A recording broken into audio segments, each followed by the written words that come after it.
नमस्कार दोस्तों, स्वागत है आपका स्टडी फॉर सिविल सर्विसेज में। फ्री वीडियो के लिए चैनल को तुरंत सब्सक्राइब कर लीजिए और नोटिफिकेशन को जरूर ऑन कर लेना। हमारा फ्री वाला टेलीग्राम ये वाला ग्रुप जरूर से जरूर ज्वाइन कर लीजिएगा। हमारे ये वाले फ्री वाले टेलीग्राम को जरूर ज्वाइन कर लीजिएगा। और यूपी पीसीएस 2020 के मेंस के लिए हमारे 2 प्रोग्राम चल रहे हैं। एक 80 days daily answer writing program चल रहा है जिसमें 4 क्वेश्चन पर डे दिए जाएंगे और पूरा उसका कंप्लीट फीडबैक मिलेगा।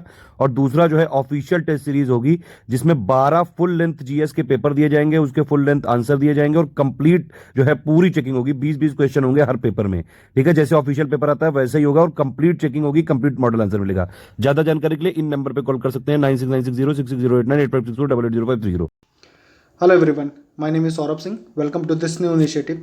यहाँ हम यूपी पीसीएस जीएस मेंस के सिलेबस को क्वेश्चन आंसर फॉर्मेट में कंप्लीट करने वाले हैं। हर रोज़ हम जीएस के 4 क्वेश्चंस डिस्कस करेंगे।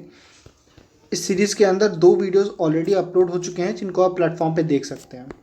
आगे बढ़ने से पहले मैं आपको बता दूँ कि study for civil services UP PCS, Bihar PCS और अदर स्टेट पीसीएस के लिए कई सारे प्रोग्राम चला रहा है जिनकी जानकारी के लिए आप इन नंबर्स पर कॉल कर सकते हैं। इसके अलावा हमारे फ्री टेलीग्राम चैनल को ज़रूर ज्वाइन कीजिए क्योंकि बहुत सी ऐसी अपडेट्स हैं जो आपको यूट्यूब के थ्रू नहीं मिल पाती हैं। आगे बढ़ने से पहले मैं आपको सारे क्वेश्चंस का एक ओवरव्यू दूंगा और उसके बाद हम हर क्वेश्चन को इंडिविजुअली डिस्कस करेंगे। पहला क्वेश्चन है, the gravity of migrant worker crisis in India was highlighted by recent lockdown. कहता है कि जो रीसेंट लॉकडाउन हुआ है उसने प्रवासी श्रमिकों के संकट की गंभीरता को उजागर कर दिया। क्वेश्चन आपसे जानना चाहता है कि किस तरीके से ये जो माइग्रेंट वर्कर्स हैं वो डिफरेंट क्राइसिस को फेस कर रहे हैं। क्वेश्चन आपसे लॉकडाउन के बारे में नहीं पूछ रहा है, question in general broader issue of migrant worker और उनकी प्रॉब्लम्स के बारे में पूछ रहा है। क्वेश्चन नंबर 2 है, the aggressive rise of China has led to increased involvement of global power in Asian continent. मतलब चीन की आक्रामक वृद्धि के कारण वैश्विक शक्तियों की एशियाई महाद्वीप में भागीदारी बढ़ गई, उनका इंटरेस्ट बढ़ गया। अब ऐसी सिचुएशन में इंडिया के लिए क्या फ़ायदे, क्या नुकसान, क्या इश्यूज आएंगे या क्या चैलेंजेस आएंगे और क्या बेनिफिट्स होंगे, यही जानना है। क्वेश्चन नंबर 3 है, सर्कुलर इकोनॉमी क्या होती है, डायरेक्ट क्वेश्चन है। और analyse it's relevance. Question 2 part में है इसलिए आंसर भी 2 पार्ट में होना चाहिए, दोनों के इक्वल मार्क्स आपको मिलते हैं। क्वेश्चन नंबर 4 है, डिटर्मिनेंट्स ऑफ एथिक्स क्या होता है। डायरेक्टली सिलेबस से उठाया हुआ क्वेश्चन है। अभी शुरुआती कुछ ईयर्स में यूपी पीसीएस आपसे डायरेक्ट क्वेश्चन ही पूछेगा, जो सिलेबस में मेंशन्ड कीवर्ड्स हैं। एटलीस्ट एथिक्स के पेपर में तो आपको ये सारे कीवर्ड्स क्लियर होने चाहिए। आगे बढ़ने से पहले मैं आपको बता दूं कि अगर आपको इस इनिशिएटिव का पूरा फ़ायदा उठाना है तो आप please GS paper wise notes बनाओ, क्वेश्चन लिखो, टॉपिक से जोड़ो। आप जैसे आज प्लीज़ कमेंट सेक्शन में कुछ, जो भी लोग सिंसियर हो, जो भी लोग को इंटरेस्ट आ रहा है यहाँ पर, वो कमेंट सेक्शन में लिख के बताना कि जैसे सर्कुलर इकोनॉमी का क्वेश्चन है तो ये आपके सिलेबस के किस पॉइंट से जुड़ता है। इससे क्या हुआ कि आप बार बार सिलेबस देखोगे। देखो, सिलेबस अगर आपने याद कर लिया, सिलेबस अगर आपको पूरी तरीके से याद है तो बहुत सारे क्वेश्चंस आप बहुत आसानी से डील कर सकते हो।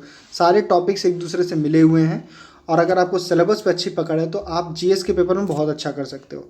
इसलिए प्लीज़ एक तो आप कॉपीज़ बनाओ जीएस वाइज और उसके साथ ये आंसर्स के जो भी आपके कंटेंट अच्छे लग रहे हैं वो आप क्वेश्चन वहाँ पे लिखो, उसके आंसर में बुलेट पॉइंट्स में ही वो कंटेंट लिखो। यहाँ पे बहुत सारे मैं फैक्ट देता हूँ, इन्फॉर्मेशन देता हूँ, उसको आप वहाँ पे नोट करो।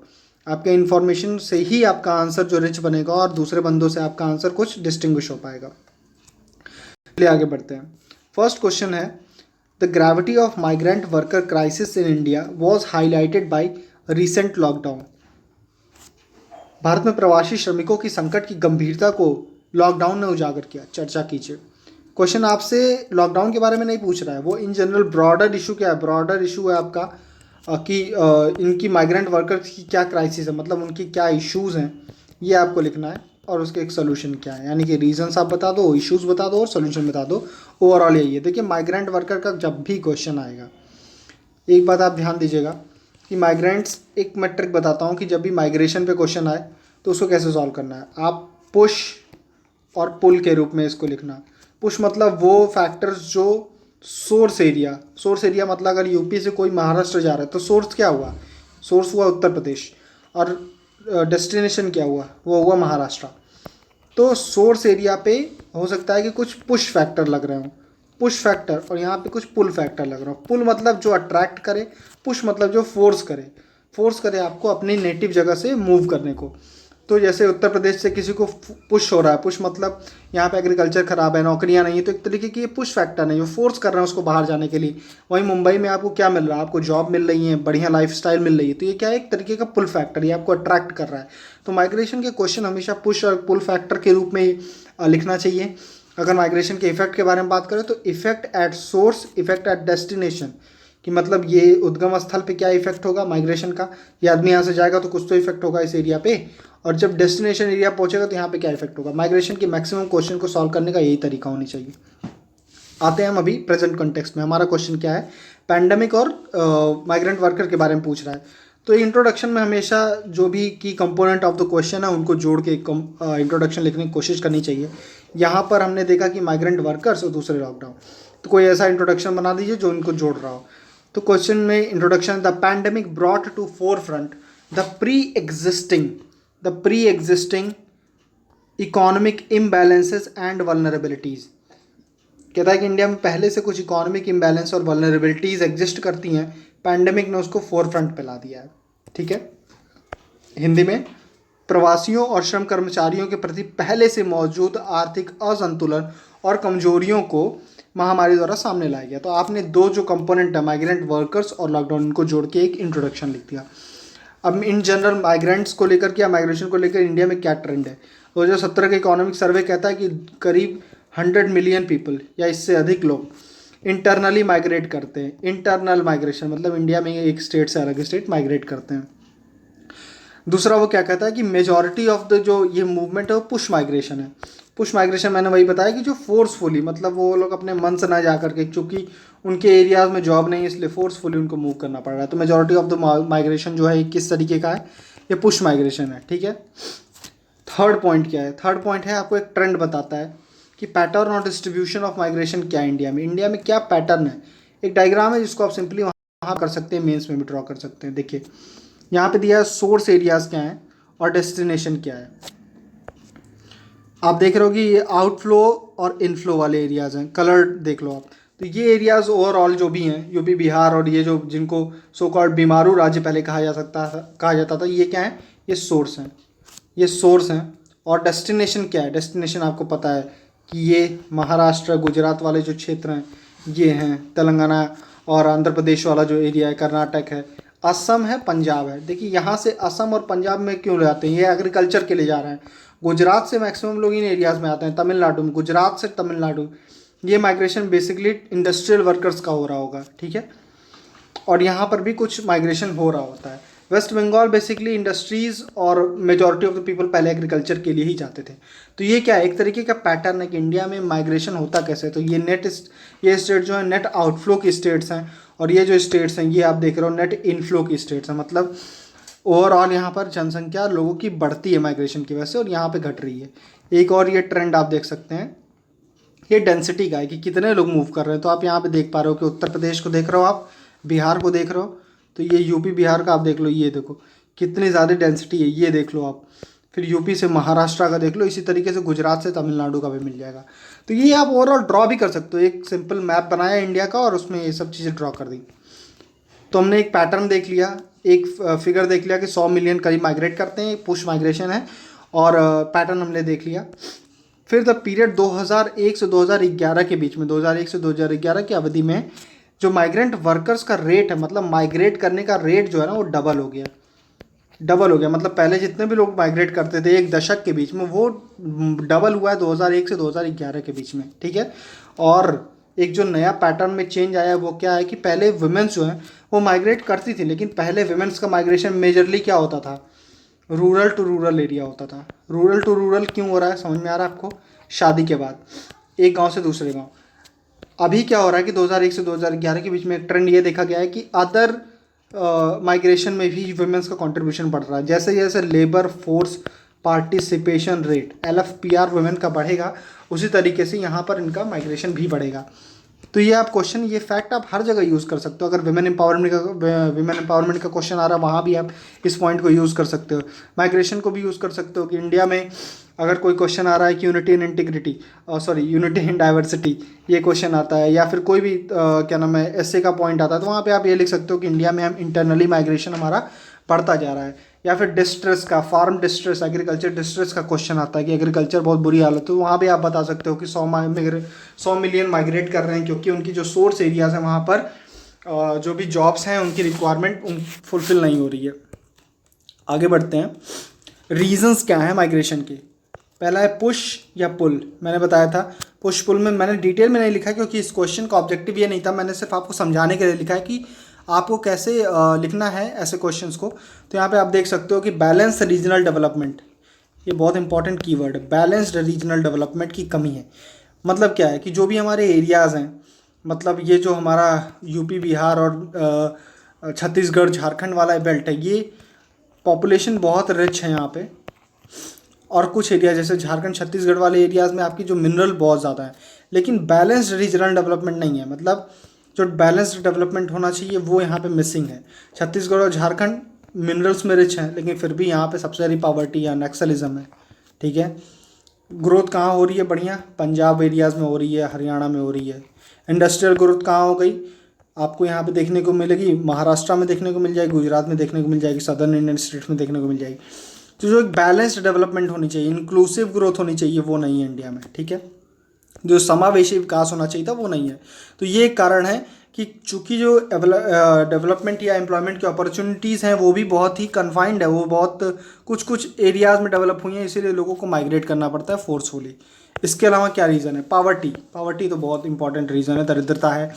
तीसरा रीज़न है एग्रीकल्चर संकट। 86% जो किसान हैं वो तो लघु और सीमांत हैं, मतलब 2 हेक्टेयर से कम उनके पास खेत है। तो 2 हेक्टेयर से कम है तो एग्रीकल्चर प्रॉफिटेबल तो होगा नहीं। तो ऐसे एरियाज़ एग्रीकल्चर प्रॉफिटेबल नहीं है, ऊपर से एग्रीकल्चर में मतलब हर साल पूरे साल भर काम नहीं है, जिसको हम सीजनल अनएम्प्लॉयमेंट कहते हैं, उसकी वजह से भी लोग माइग्रेट करते हैं। तो पुश या पुल करके आप बहुत सारे पॉइंट बना सकते हो। ठीक है, आगे बढ़ते हैं।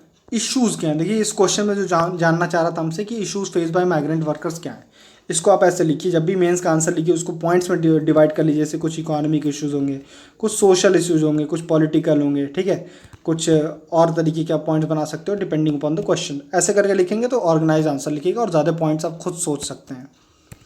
तो पहले आ गया इकोनॉमिक क्या है? सबसे पहले इनके पास स्किल्स की कमी है, मतलब इनके पास कौशल कम है। उसके बाद कौशल कम होगा तो मुख्य रूप से आप कौन से काम करोगे? आप शारीरिक श्रम वाले जो भी काम, मजदूरी करोगे, और मजदूरी आप करोगे तो आपको क्या होगा? वर्क कंडीशन भी ख़राब मिलेंगी और तो और आपकी वेजेस भी कम मिलेंगी। यहाँ पे जो महिलाएं फीमेल्स काम करेंगी उनको ना तो मतलब जो आप ये प्रेगनेंसी के लिए जो मैटरनिटी लीव मिलती है वो नहीं मिलेगी। इनके बच्चों के लिए जो वहाँ पर पालने वगैरह की सुविधा होनी चाहिए वो नहीं होने वाली है। इनके फादर्स को जो भी मतलब अच्छी पेमेंट नहीं मिलने वाली है। इक्वल वेजेस तो आप भूल ही जाओ कि मेल फीमेल को एक साथ मिले। तो एक तरीके से आप देख रहे हो कि इकोनॉमिक लेवल पे इनकी सिर्फ स्किल्स कम होने की वजह से इनके साथ कितने सारे इनजस्टिस हो रहे हैं। इनके पास कोई सोशल सिक्योरिटी नहीं होती। सोशल सिक्योरिटी का मतलब किसी भी तरीके का इनके पास कोई सेविंग्स नहीं होगी, कोई हेल्थ इंश्योरेंस या इस तरीके का कोई सपोर्ट नहीं होगा, जॉब सिक्योरिटी नहीं होगी, मतलब जिस दिन चाहेगा एम्प्लॉयर इनको निकाल सकता है। तो ये इस तरीके की सोशल सिक्योरिटी इनके पास नहीं होती है जो भी ये माइग्रेंट्स जाते हैं, क्योंकि इनके पास स्किल्स नहीं है और ये फिजिकल लेबर, मैनुअल लेबर के रूप में काम कर रहे होते हैं। इनके पास कोई एक्स्ट्रा मनी नहीं होती इमरजेंसी जैसी सिचुएशन में। लॉकडाउन में यही दिखा कि ये लोग फोर्स क्यों हुए माइग्रेट करने को, ये हर रोज़ कमा रहे हैं, हर रोज़ खा रहे हैं। तो ऐसे केसेस में अगर पता चल गया कि 21 डेज़ तो बंद रहने वाला है और आगे क्या होगा बहुत अनसर्टेनिटी है, ऐसे केसेस में इनको लगा कि गांव चलो, गांव में एटलीस्ट खाने को तो मिलेगा। That is why they moved, कि इनके पास कोई एक्स्ट्रा इनकम नहीं है और नो सोशल सिक्योरिटी, मतलब इमरजेंसी के डेज़ के लिए कुछ है ही नहीं इनके पास। फिर क्या है, अनऑर्गेनाइज्ड हैं, इसीलिए इनकी बार्गेनिंग पावर बहुत कम है, ये कम संगठित शक्ति हैं, मतलब संगठन नहीं है इनका किसी भी तरीके का। संगठन नहीं है तो ये अपनी एक सामूहिक मांग सामने नहीं रख पाते हैं। ऐसे केसेस की वजह से भी इनकी जो ऑर्गेनाइजेशन है वो बहुत स्ट्रांग नहीं बन पाती है और इनका एक्सप्लॉयटेशन होता है। ठीक है, तो ये हो गया कुछ इकोनॉमिक रीजन। अब चलते हैं सोशल रीजन पे। सोशल रीजन में सबसे पहला son of the soil movement. देखिए son of the soil movement क्या होता है?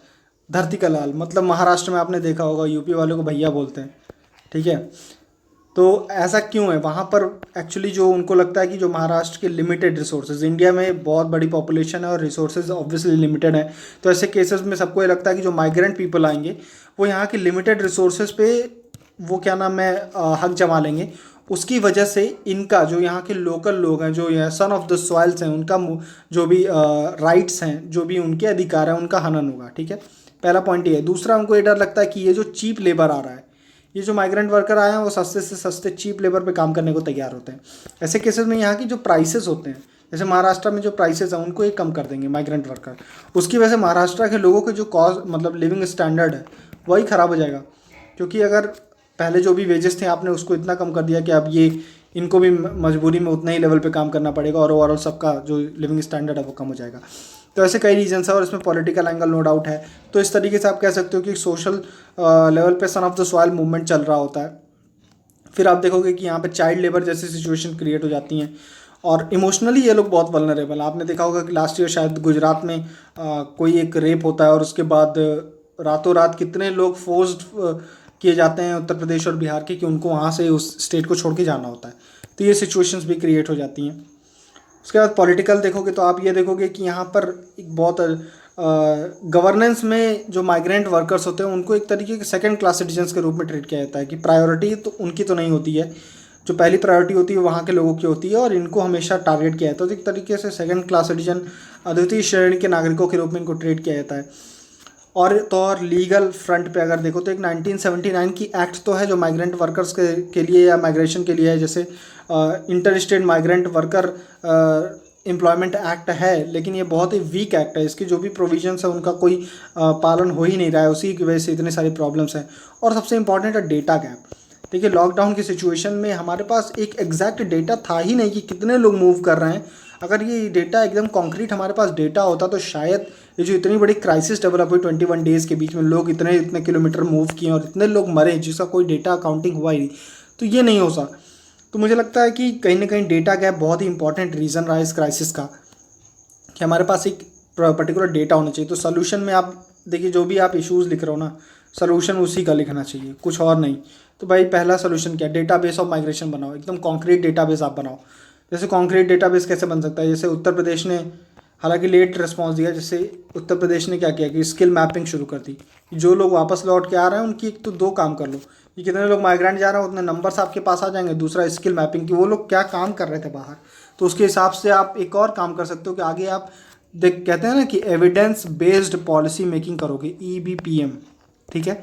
एविडेंस बेस्ड पॉलिसी मेकिंग, आपके पास एविडेंस होंगे कि भाई ये लोग जो हमारे उत्तर प्रदेश से जा रहे हैं बाहर वो मैक्सिमम काम क्या कर रहे हैं, वो लेबर का काम कर रहे हैं, तो क्यों ना इनको स्किल्स दी जाए और ये वो, ठीक है। तो ये हो सकता है एक तरीके का स्किल मैपिंग के थ्रू। और नंबर्स तो आपको पता चली गए, किस स्टेट में जा रहे हैं ये भी पता चल जाएगा, क्या पैटर्न है, क्या ट्रेंड है, किस सीजन में किस स्टेट में जाते हैं, ये सारी चीज़ें आपको पता चल जाएंगी। इस तरीके से स्वदेश एक प्रोग्राम चलाया था सेंट्रल गवर्नमेंट ने, स्वदेश स्किल्ड वर्कर अराइवल डेटाबेस और एम्प्लॉयमेंट सपोर्ट, इस तरीके का कुछ था। उसमें भी यही था कि जो भी वर्कर्स आ रहे हैं उनका अराइवल डेटाबेस एक तरीके का क्रिएट करना है, ठीक है, फॉर एम्प्लॉयमेंट सपोर्ट, एम्प्लॉयमेंट देने के लिए। फिर उसके बाद स्किल मैपिंग करनी है जो हमने बात कर ली। और ऑर्गेनाइज सेक्टर 2008 की एक एक्ट भी है, तो इसके जो भी प्रोविज़न है उसको बहुत फोर्सफुली इम्प्लीमेंट करने की भी ज़रूरत है। 2008 के जो असंगठित क्षेत्र का अधिनियम है उसको लागू करो, 1979 का जो अधिनियम है उसको संशोधित करो। जैसे उत्तर प्रदेश का एक जो इनिशिएटिव था अभी क्या कि हम एक तरीके का पोर्टल बनाएंगे, मतलब एक आयोग बनाएंगे, बेसिकली आयोग बनाएंगे किस लिए, जो माइग्रेंट वर्कर्स हैं उनके लिए। तो ये बहुत ही एक मुझे एक पॉजिटिव स्टेप लगता है कि इनके जो भी इंटरेस्ट है उनको एटलीस्ट एक इंस्टीट्यूशनल, एक संस्थागत तरीके से इनको रिप्रेजेंट किया जा रहा है। नेक्स्ट क्या है, establish migrant labour cell. Migrant labour cell ये देखिए डिस्ट्रिक्ट टू डिस्ट्रिक्ट भी हो सकता है, आपको पता चल जाएगा डेटा के थ्रू कि किस डिस्ट्रिक्ट में ज़्यादा माइग्रेशन होता है। तो जो सोर्स है और जो डेस्टिनेशन है वहाँ पे डिस्ट्रिक्ट माइग्रेंट लेबर सेल्स आप क्रिएट कर सकते हो। उसके बाद स्टेट लेवल पे भी इसको किया जा सकता है। कुछ स्टेप्स गवर्नमेंट ने लिए हैं जो आपको पता होने चाहिए, जो आप किसी भी आंसर में लिख सकते हो। देखो ऐसे क्वेश्चंस अनऑर्गेनाइज सेक्टर का क्वेश्चन अगर आए तो वहाँ पर ये सारे पॉइंट यूज होंगे जो मैं अभी बता रहा हूँ। वो माइग्रेंट वर्कर तक ही अपने ज्ञान को मत सीमित रखिए, इसको घुमा फिरा के मेंस इज़ अबाउट रिसाइकलिंग, यहाँ का फैक्ट वहाँ का फैक्ट इधर उधर सब बस लिखना है भाई। तो इस तरीके से ये आप वहाँ भी यूज़ कर सकते हो, ठीक है। जैसे लेबर आइडेंटिफिकेशन नंबर दिया था, LIN, लेबर आइडेंटिफिकेशन नंबर दिया सेंट्रल गवर्नमेंट ने। लेबर कोड लाए, कुछ लेबर कोड्स लाए, जैसे लेबर कोड ऑन वेजेस, कितने मिनिमम वेजेस होने चाहिए। इंडस्ट्रियल रिलेशन कि अगर डिस्प्यूट हो रहा है तो इंडस्ट्रियल डिस्प्यूट, औद्योगिक संबंध किस तरीके से होंगे। सामाजिक सुरक्षा के लिए कि मिनिमम क्या सामाजिक सुरक्षा होनी चाहिए ऐसे लोगों की जो अनऑर्गेनाइज सेक्टर में और संगठित क्षेत्रों में काम कर रहे हैं, उनके लिए क्या होना चाहिए।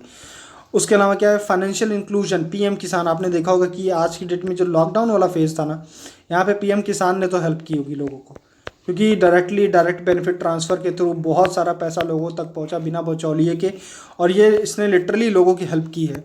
तो पीएम किसान एक है जो फाइनेंशियल इंक्लूजन का फ़ायदा मिला है, अटल पेंशन था, श्रम योगी मानधन योजना आई है, इसके अलावा one nation one ration card, ये बहुत ही इंपॉर्टेंट है। मुझे लगता है माइग्रेंट वर्कर्स के लिए या जो भी अनऑर्गेनाइज सेक्टर में लोग काम कर रहे हैं जिनको माइग्रेट करना पड़ता है, उनके लिए one nation one ration card बहुत ही रिवॉल्यूशनरी, तो शायद अगले साल से इम्प्लीमेंट होने वाली है full fledged.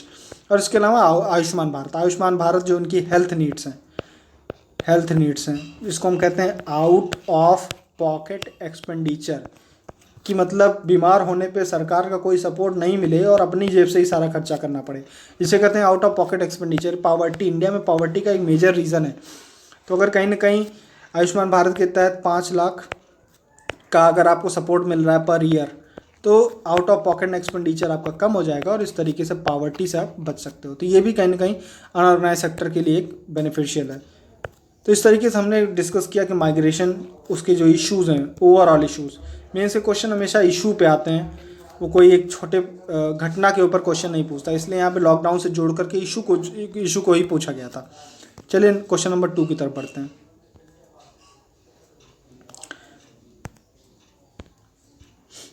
Question number 2, the aggressive rise of China has led to increase in involvement of global power in Asian continent.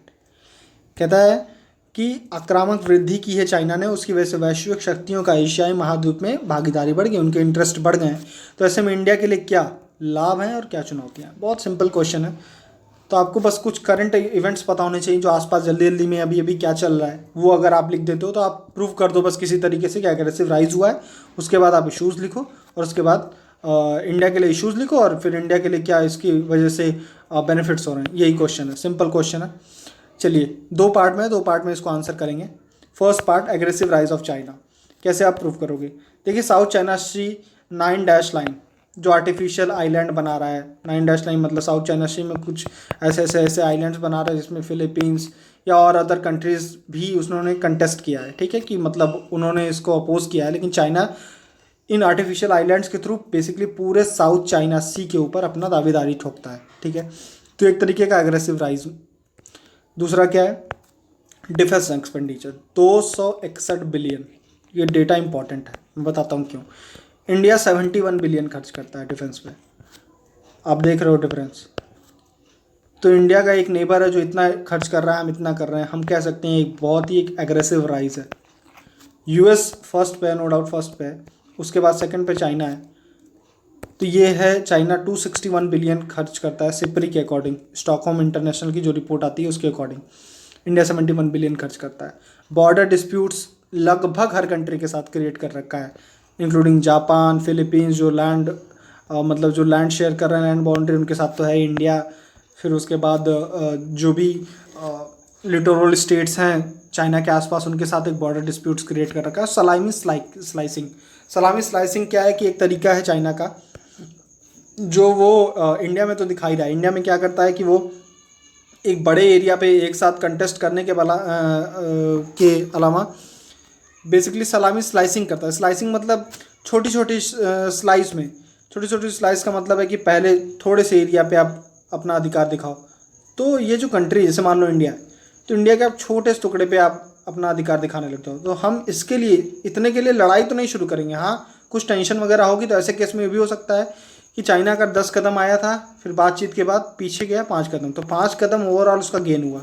यही करता है वो सलामी स्लाइसिंग के थ्रू, ठीक है। अगर पहले ही एक ही बार में बहुत ज़्यादा एरिया पे वो कंटेस्ट करता, बहुत सारे एरिया को ऑक्यूपाई करता, तो नो डाउट दोनों कंट्रीज के बीच में वॉर हो जाती। तो वो सलामी स्लाइसिंग को यूज़ कर रहा है, आप इस टर्म को ज़रूर यूज़ करिए। वो डेप्थ डिप्लोमेसी और नियो कॉलोनियलिज्म को यूज़ कर रहा है। जैसे श्रीलंका का आपने एग्जांपल सुना होगा, श्रीलंका में उसने इतना सारा डेट दिया, श्रीलंका पे करने में असफल रहा, उसके बाद उसने हम्बनटोटा श्रीलंका से ले लिया। तो एक तरीके का डेप्थ डिप्लोमेसी है, ऋण की कूटनीति, नव उपनिवेशवाद की स्थिति क्रिएट कर रहा है, ठीक है। उसके बाद क्या, ये करेंसी को मैनिपुलेट करते हैं, मुद्रा को हेरफेर करेंगे और फिर ट्रेड को डिस्टॉर्ट करेंगे, मतलब ट्रेड का विरूपण करते हैं। ऐसा करते हैं कि किसी भी तरीके से इनको फ़ायदा हो और दूसरी कंट्रीज़ में इनका माल जो बहुत सस्ता दिखे। तो ऐसे केसेस के थ्रू भी वो इकोनॉमिक एंगल पे दूसरी कंट्रीज़ को हार्म पहुंचा रहा है, ठीक है। ये भी एक एग्रेसिव राइज का एग्जांपल है। इसके अलावा जो भी ग्लोबल ऑर्गेनाइजेशन उनको मैनिपुलेट करने की कोशिश कर रहा है। जैसे आपने देखा होगा कि कोविड के केस में डब्ल्यू को जो रोल प्ले करना चाहिए था वो उसने नहीं किया, और बहुत सारी एलिगेशंस ये हैं कि चाइना ने डब्ल्यू को कहीं ना कहीं मैनिपुलेट किया है। तो ये भी एक एग्रेसिव राइज में आपको दिखेगा। और सबसे एक जो मेजर एग्जांपल रहा है वो पीसीए का रहा है, परमानेंट कोर्ट ऑफ आर्बिट्रेशन में फिलीपींस और चाइना, इसका केस पीसीए ने फिलीपींस के हक में फैसला दिया, लेकिन चाइना ने उस फैसले को मानने से इनकार कर दिया। तो ये आप देख रहे हो कि कोई कंट्री अगर ग्लोबली इस्टेब्लिश्ड ऑर्डर, जो भी ग्लोबल ऑर्गेनाइजेशन है, अगर इन ऑर्गेनाइजेशंस की जो भी रूलिंग है उनके खिलाफ जाने लग जाए, उनको मानने से इनकार कर दे, तो ये आप कह सकते हो कि ये एग्रेसिव राइज ही तो है। तो आपने ये प्रूव कर दिया अभी कि एग्रेसिव राइज है इन फैक्ट्स के थ्रू। अब इंटरेस्ट कैसा बढ़ा, मतलब कैसे आप बता सकते हो ग्लोबल इंटरेस्ट एशिया में बढ़ रहा है। तो आप देखोगे कि यूनाइटेड स्टेट्स लेके आता है अपना इंडो पैसिफिक स्ट्रैटेजी लेके आता है, जिसको वो ये एरिया जो है वेस्टर्न इंडियन ओशन से ले करके पैसिफिक ओशन के बीच में, पैसिफिक ओशन को वाले एरिया को क्या कहता है, वो इंडो पैसिफिक कहता है। ठीक है, ये कोई नया एरिया नहीं है, बस बेसिकली कहने का तरीका इस तरीके से उसी बात को कहा जा रहा है कि अब जो सेंटर में वो क्या दिख रहा है इनको, इंडियन ओशन प्लस पैसिफिक, यानी कि पूरा एरिया जो इंडिया और ये चाइना वाला क्षेत्र है, इसको मिला करके अब मतलब वो बताना चाहता है यूनाइटेड स्टेट्स की अब उसकी प्रायोरिटी में इंडो पैसिफिक है। तो इंडो पैसिफिक ये दिखाता है कि change in strategy of the United states. उसके बाद क्या, फॉर्मेशन ऑफ क्वाड्रिलेटरल कहते हैं इसको, क्वाड की जो गठन हुआ है उसमें क्वाड में 4 कंट्रीज़ हैं, जापान है, यूनाइटेड स्टेट्स है, ऑस्ट्रेलिया है और इंडिया है। ये 4 कंट्रीज़ मिल करके एक तरीके का कॉमन फ्रंट डेवलप कर रही हैं, मतलब एक तरीके के मिल करके एक गुट बना रहे हैं, किसके खिलाफ, चाइना के खिलाफ। तो एक तरीके से आप देख सकते हो कि ग्लोबल इंटरेस्ट, कई सारी कंट्रीज़ ग्लोबल लेवल पे सारी कंट्रीज़ मिल के कहाँ चाइना को काउंटर करने की कोशिश कर रही हैं। एक है D10 डेमोक्रेसी 10, ये यूनाइटेड किंगडम कहते हैं, ये भी चाइना के खिलाफ मतलब ये 5G नेटवर्क डेवलप करने की कोशिश कर रहा है। 5G नेटवर्क डेवलप करेगा और चाइना के हुआवे को छोड़ के। तो एक तरीके के D10 करके एक जो ऑर्गेनाइजेशन का भी रूप इसने नहीं लिया है, लेकिन ये इनिशिएटिव किसका, यूनाइटेड किंगडम का है। ये भी चाइना को आइसोलेट करने की कोशिश कर रहा है। इसके अलावा क्या, कई सारे मिलिट्री और लॉजिस्टिक एग्रीमेंट, सैन्य और रसद के समझौते किए हैं, जैसे लेमोआ आपने सुना होगा। लेमोआ हमारा किसके साथ है, यूनाइटेड स्टेट्स के साथ है। कॉमकासा, ठीक है। इसके अलावा क्या है, इसके अलावा अभी सबसे रिसेंटली रहा है MLS से, म्यूचुअल लॉजिस्टिक्स सपोर्ट एग्रीमेंट, किस कंट्री के साथ है, ऑस्ट्रेलिया। ठीक है, तो ये क्या है, ये कुछ कॉमन एग्रीमेंट है जो 2 कंट्रीज आपस में करती हैं मिलिट्री लेवल पे, कि हम जो अपने इंस्ट्रूमेंट्स हैं वो आपस में मतलब मिलजुल के चलाएंगे। चलाने का मतलब है कि ऑपरेशनली दोनों एक दूसरे को बेस्ट प्रैक्टिसेस शेयर करने वाले हैं। ठीक है, मतलब इनकी जो बेस्ट प्रैक्टिस है हम भी सीखेंगे और वाइस वर्सा। तो ये एक तरीके का लॉजिस्टिक एक्सचेंज एग्रीमेंट है। इसके अलावा हमारे कुछ पोर्ट्स हैं, जैसे मान लीजिए यूनाइटेड स्टेट्स के कुछ पोर्ट्स हो सकते हैं और इंडिया के कुछ पोर्ट्स हैं, तो ये आपस में एक दूसरे को यूज़ कर सकते हैं। मान लीजिए इंडिया की कोई शिप है जो यूनाइटेड स्टेट्स के किसी ऐसे पोर्ट के आसपास में जहाँ पर उसका फ्यूल ख़त्म होने वाला है, तो वहाँ पर इस पोर्ट की फैसिलिटीज़ को इंडिया यूज़ कर सकता है। तो ये कुछ प्रोविजंस हैं, और भी कई सारे एग्रीमेंट्स इनके अंदर होते हैं। उसके अलावा एक प्रपोजल है G7 को G11 में प्रपोज करना है, G7 को G11 में प्रपोज करने का। ठीक है, तो यहाँ भी चाइना को छोड़ने की बात हो रही है। फिर जॉइंट मिलिट्री एक्सरसाइजेज हैं, जैसे मालाबार है, पासएक्स है, ये मालाबार, ये पासएक्स, पासिंग एक्सरसाइज पासएक्स, ये यूनाइटेड स्टेट्स ने भी साउथ चाइना सी में किया। और मालाबार आपको पता है यूनाइटेड स्टेट्स, इंडिया, जापान भी करता है, और इसमें अगर ऑस्ट्रेलिया आने को कह रहा है, ऑस्ट्रेलिया को मिला दिया तो क्या बन जाएगा, क्वाड बन जाएगा। और ये क्वाड बन गया तो एक तरीके से क्वाड बन गया तो एक तरीके से मिलिट्री जामा पहना दिया जाएगा। ये जो भी ऑर्गेनाइजेशन अभी इनफॉर्मली एग्जिस्ट करती है उसको मिलिट्री एक तरीके का रिकॉग्निशन मिल जाएगा। उसके बाद क्या है, एक तरीके का ब्लू डॉट नेटवर्क है। देखिए ब्लू डॉट नेटवर्क बहुत इंपॉर्टेंट है कि ब्लू डॉट नेटवर्क है क्या, चाइना की जो डेप्ट डिप्लोमेसी है जिसमें खूब सारा लोन दो और बाद में उस कंट्री के कोई एक इंपॉर्टेंट लोकेशन को हथिया लो, तो डेप्ट डिप्लोमेसी के खिलाफ ले आए ब्लू डॉट नेटवर्क, BDN। ठीक है, इसमें क्या है, इसमें लोन हम नहीं देंगे, या जो यूनाइटेड स्टेट्स की पहल है, ये यूनाइटेड स्टेट्स लोन नहीं देगा लेकिन आपको इन्फॉर्मेशन देगा। वो आपको इन्फॉर्मेशन इस तरीके की देगा कि मान लो कोई कंट्री है जिसको चाइना लोन देने वाला है, उस कंट्री को इसके सारे आयाम समझा दो कि इस लोन को आप दे भी पाओगे कि नहीं वापस। इस लोन को अगर आप नहीं दे सकते हो तो चाइना आपके क्या क्या लॉसेस कर सकता है। तो ऐसे केसेस में अगर आप उसको सारी इन्फॉर्मेशन देते हो तो एक तरीके का इन्फॉर्म्ड डिसीजन लेगा।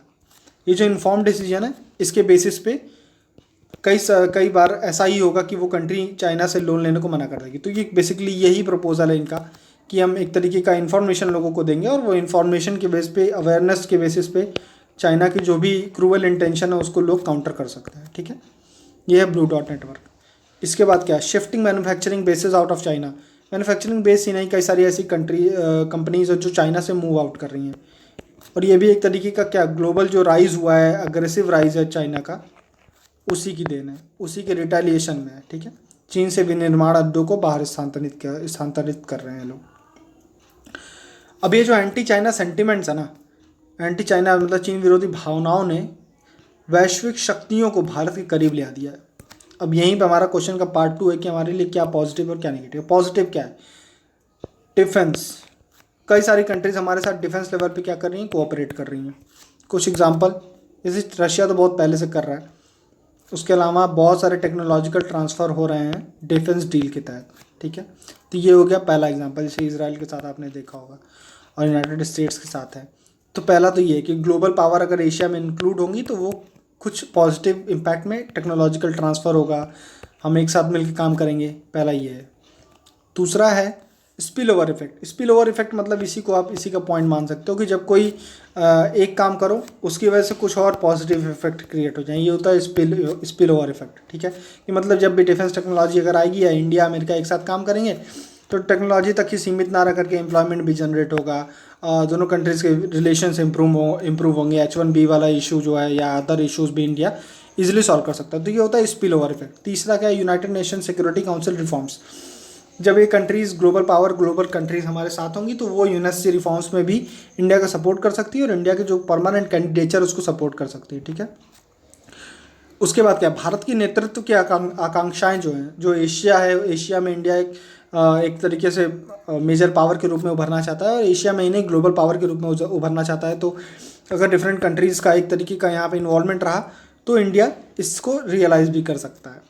उसके अलावा क्या, buy time to enhance its capabilities. बहुत ही इंपॉर्टेंट पॉइंट है। देखिए, बहुत प्रैक्टिकली अगर देखें तो मैंने आपको पहले ही बताया था एक पॉइंट कि 261 बिलियन किसका है, 261 बिलियन है चाइना की डिफेंस एक्सपेंडिचर। हमारा कितना है, 71 बिलियन। तो 71 बिलियन है, 261 बिलियन किसका है, चाइना का है। तो हमको कहीं ना कहीं नो डाउट कुछ इतना टाइम चाहिए कि हम अपनी कैपेबिलिटीज़ को बढ़ा सकें। तो जितने टाइम ग्लोबल पावर्स हमको सपोर्ट कर रहे हैं उस टाइम को यूज़ करते हुए और इस फैसिलिटीज़ को यूज़ करते हुए हमें अपनी कैपेबिलिटीज़ को बढ़ाना है। वही इंडिया कर रहा है। इंडिया में आपने देखा होगा कि डिफेंस प्रोडक्शन के लिए एक पॉलिसी ला दिया है। उसके बाद आत्मनिर्भर भारत के तहत कई सारे ऐसे एक नेगेटिव लिस्ट ला दी। नेगेटिव लिस्ट मतलब ये वाले जो इंस्ट्रूमेंट्स हैं या इक्विपमेंट्स है, डिफेंस इक्विपमेंट्स हैं, वो हम इंपोर्ट ना करके इंडिया में ही बनाएंगे। तो आत्मनिर्भर भारत को प्रमोट कर रहा है। जो टाइम हमको मिला है ग्लोबल सपोर्ट की वजह से, जो टाइम मिला है, जो विंडो मिली है टाइम की, इसमें हम अपनी कैपेबिलिटीज़ को बढ़ाएंगे। मैं आपको बताऊं कि जब अभी जो गलवान वैली में इस डिस्प्यूट चल रहा था और जब एक डेडलॉक बना हुआ था दोनों कंट्रीज़ के बीच में, तो यहाँ पर जापान ने शेंकाकू आइलैंड्स में कुछ ऐसे चेंजेस किए उनके नाम को लेकर के और कुछ एडमिनिस्ट्रेटिव स्ट्रक्चर में चेंजेस किए। उसकी वजह से कहीं ना कहीं चाइना का एक ध्यान बटा दो फ्रंट्स पे। तो जापान की एक चाल की वजह से इंडिया को एक सपोर्ट मिला। तो यही मैं कह रहा हूँ, कहीं ना कहीं जो टाइम बाई करने की बात है, तो ग्लोबल सपोर्ट अगर हमारे पास होता है तो हम एक टाइम बाई कर सकते हैं और अपनी स्ट्रैटेजीज़ को और इम्प्रूव कर सकते हैं। एंटी चाइना सेंटिमेंट्स ने एक और फ़ायदा पहुंचाया है, वो आप लिख सकते हैं आत्मनिर्भर भारत। आपने पढ़ा होगा 59 ऐप्स को बैन किया और उसके बाद एफडीआई पॉलिसीज़ में चेंजेस किए। तो ये क्या है, बेसिकली एक तरीके से जो भी चाइना के साथ जो एंटी चाइना सेंटिमेंट्स हैं उसकी देन है कि कुछ ये पॉजिटिव्स हो गए। नेगेटिव क्या है, challenges, increase in interference in India's internal affairs. India के आंतरिक मामलों में दूसरी कंट्रीज़ का इन्वॉल्वमेंट बढ़ जाएगा। आपने देखा होगा यूनाइटेड स्टेट्स जब भी इंडिया को प्रपोजल देता रहता है कि चलो हम कश्मीर में मीडिएशन करेंगे, तो इस तरीके के चांसेस और बढ़ेंगे जब आपके इन कंट्रीज़ के ऊपर अगर डिपेंडेंस बढ़ी, तो ऐसे केसेस हो सकते हैं कि आपकी जो सॉवरेनिटी है या जो आपकी ऑटोनॉमी है उस पर खतरा आ सकता है। एक चैलेंज ये हो सकता है। दूसरा, आपकी वही ऑपरेशनल ऑटोनॉमी, अगर आप सारे अपने सीक्रेट्स, अपने सारे ऑपरेशनल जो भी प्रोसीजर्स हैं उसको शेयर कर रहे हो दूसरी आर्मी के साथ, तो कहीं ना कहीं एक तरीके की बाधा भी तो आ सकती है आगे चल के, जिसे हम ऑपरेशनल ऑटोनॉमी कहते हैं, कि संचालन स्वायत्तता जो है उसमें बाधा भी आ सकती है। ठीक है। तीसरा क्या है कि आप क्वाड जैसे फोरम बना रहे हो, तो एक तरीके की ये उस लोकेशन पे आप जा रहे हो जहाँ से पीछे मुड़ना मुश्किल हो जाएगा। आप मिलिट्री फ्रंट अगर क्रिएट कर लो चाइना के साथ, तो कहीं ना कहीं चाइना को आप बहुत ज़्यादा ऑफेंड कर दोगे। तो जो हम एक यूजुअली रास्ता जो होता है बीच का रास्ता, दैट इज़ बातचीत के थ्रू और दोनों कंट्री प्रॉस्पर करें, इस तरीके से फॉलो ना करके हम एक मिलिट्री फ्रंट पे आगे डेवलप करेंगे, तो वो दोनों कंट्रीज़ के रिलेशन को और बिगाड़ेगा ही। नेक्स्ट क्या है, India will find it difficult to balance between US and Russia. India के लिए बहुत चैलेंजिंग होने वाला है। एक तरफ यूएस है, दूसरी तरफ रशिया है, फिर यूएस और ईरान है। ठीक है, यूएस और ईरान है, एक तरफ इसराइल है, तो फिर पैलेस्टीन है। तो ये जो कॉन्फ्लिक्ट इंटरेस्ट है, इसको बैलेंस करना इंडिया की डिप्लोमेसी के लिए एक चैलेंज बन जाता है, जब ग्लोबल पावर इतने सारे पावर्स के साथ एक साथ इंगेज कर रहे होते हैं। नेक्स्ट क्या है कि we can choose our friends but not our neighbours. तो कहीं ना कहीं हमें अपनी पॉलिसी ये भी सोच के बनानी कि भाई हमारा नेबर यही रहने वाला है, बहुत लॉन्ग टर्म यही रहने वाला है, तो क्या हमें इसे लड़ाई झगड़ा करके करना है या कोई और रास्ता अपनाना है। तो जो भी है, इस तरीके से ये हमारे जो चैलेंजेस और ये अपॉर्चुनिटीज़ हैं। नेक्स्ट क्वेश्चन है, व्हाट इज़ सर्कुलर इकोनॉमी। चक्रीय अर्थव्यवस्था क्या होती है। वर्तमान उपभोग केंद्रित समाज में इसकी प्रासंगिकता का विश्लेषण कीजिए। पहले एग्जाम्पल देखिए, 2 पार्ट में क्वेश्चन है, 2 पार्ट में आपका आंसर होना चाहिए। चक्रीय अर्थव्यवस्था पहले क्या है, ये एक model of production and consumption, बहुत ही इंपॉर्टेंट। प्रोडक्शन और कंजम्पशन का एक मॉडल है, प्रोडक्शन और कंजम्पशन। देखिए, प्रोडक्शन और कंजम्पशन के 2 मॉडल हो सकते हैं, एक है लीनियर मॉडल, एक है सर्कुलर मॉडल। लीनियर मॉडल मतलब जो एक रेखीय होता है, मतलब एक रेखा फॉलो करता है, बना, यूज किया, फेंक दिया। सर्कुलर मतलब बना है, फिर ऐसे ऐसे कुछ करके और फिर से उसको रिसाइकिल करके यूज़ करना। ठीक है, यहाँ पे देखते हैं, ये है linear model, produce, use, dispose. और ये है आपका सर्कुलर मॉडल। आप प्रोड्यूस करो, उसको लीज़ करो, मतलब शेयर करो, किसी को दे दो, रिपेयर करो, उसको फिर से रीयूज़ करो, फिर रिसाइकिल करो लास्ट में, और इसी प्रोडक्ट को यूज़ करके फिर से आप नया कुछ प्रोडक्ट बनाओ। तो ये है क्या, सर्कुलर मॉडल। ठीक है, ये 2 मॉडल्स ऑफ लिविंग, इसको आप कह सकते हो। 2 अप्रोच हैं किसी भी जीवन को जीने की, एक लीनियर हो सकता है, एक सर्कुलर हो सकता है। ठीक है, फिर से डिफिनीशन पे आते हैं। तो सर्कुलर इकोनॉमी क्या है, प्रोडक्शन और कंजम्पशन का एक मॉडल है, मॉडल ऑफ प्रोडक्शन और कंजम्पशन। ठीक है, इसके इंपॉर्टेंट कंपोनेंट क्या होते हैं, शेयरिंग, ये देखिए यहाँ पे,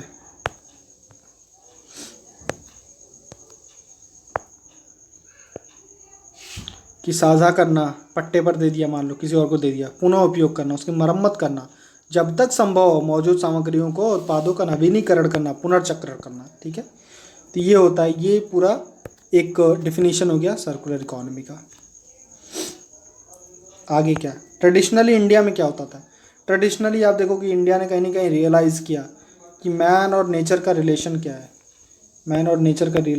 है, और जो हमारे रिसोर्सेज हैं वो फाइनाइट है, मतलब वो सीमित हैं। तो उसकी वजह से कई सारे इंडिया में ऐसी जॉब्स जनरेट हुई जिनका मेन काम ही क्या था, चीज़ों को रिपेयर करना, रिसाइकिल करना।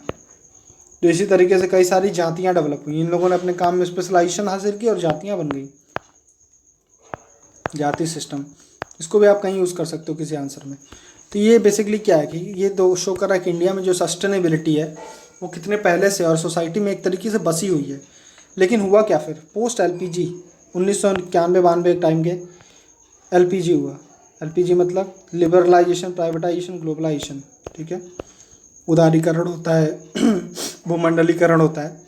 तो ऐसे केसेस में कंजम्पशन बहुत ज़्यादा बढ़ता है। कंजम्पशन बढ़ेगा तो use and throw culture develop होता है इंडिया में, यूज़ एंड थ्रो, यूज़ करो और फेंक दो। ठीक है, तो यहाँ से डेवलप होती है जो सस्टेनेबिलिटी की सिचुएशन।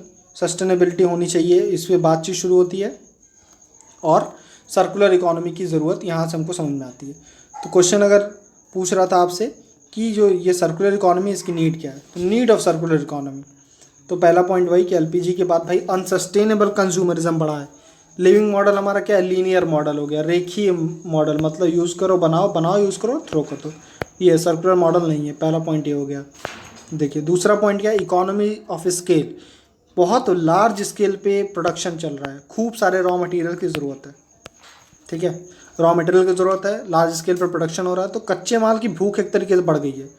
तो ये कंज्यूमरिज्म को प्रमोट कर रहा है, वो भी अनसस्टेनेबल कंज्यूमरिज्म को प्रमोट कर रहा है, ठीक है। एक फैक्ट है कि 2017 में 1.5 बिलियन मोबाइल तो सिर्फ 2017 में दुनिया भर में बनाए गए थे। अभी हाल ही में 2020 की रिपोर्ट है जो बताती है कि ई वेस्ट 38% बढ़ जाएगा, कब तक, 2030 तक। अभी जितना भी है उससे 2030 तक 38% बढ़ेगा, 38% बढ़ेगा। और तो और अभी क्या सिचुएशन है, अभी जितना भी ई वेस्ट 2019 में बना, जनरेट हुआ, उसका केवल 18%, सिर्फ 18% क्या हुआ, रिसाइकल हुआ। ये इंपॉर्टेंट फैक्ट है, ये दो इनफैक्ट याद रखिए कि 2030 तक 38% बढ़ेगा और 18% से कम हमारा क्या है, कलेक्शन और उसके रिसाइकल की एफिशिएंसी है, सिर्फ 18%। बाकी क्या हो रहा है, वेस्ट हो रहा है। अब वेस्ट हो रहा है तो एक और चीज़ आपको बता दूं कि यहाँ पर जो ई वेस्ट होते हैं उसमें बहुत इंपॉर्टेंट क्या होता है, गोल्ड, सिल्वर, ये सारे एलिमेंट्स होते हैं, मेटल्स हैं, ये लॉस हो जा रहे हैं। अगर आप रिसाइकिल करते हैं तो ये कहीं ना कहीं मिल रहा होता है आपको, ठीक है। फिर नीड क्या है, अर्थ ओवरशूट डे। देखिए अर्थ ओवरशूट डे का एग्जांपल और क्या कॉन्सेप्ट मैं आपको समझाता हूँ।